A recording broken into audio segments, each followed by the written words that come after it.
Here we go again. This gutter not only stuck out past the end, but does not have an end cap.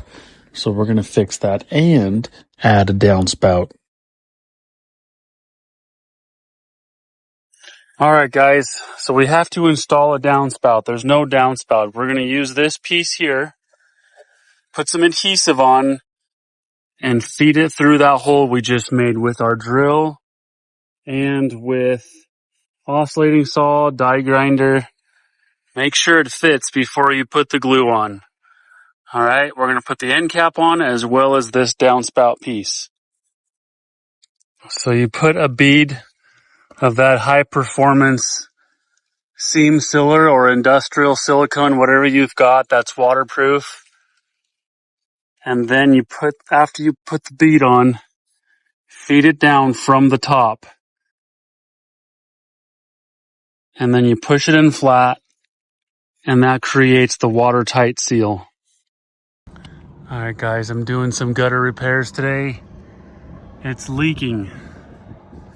Can you figure out why it's leaking?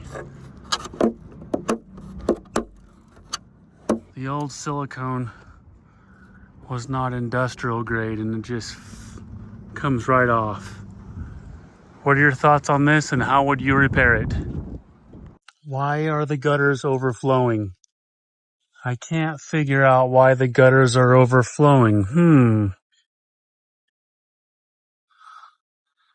What do you think about this?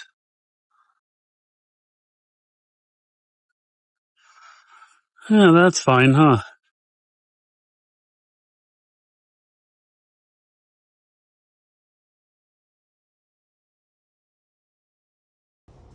Downspout comes down.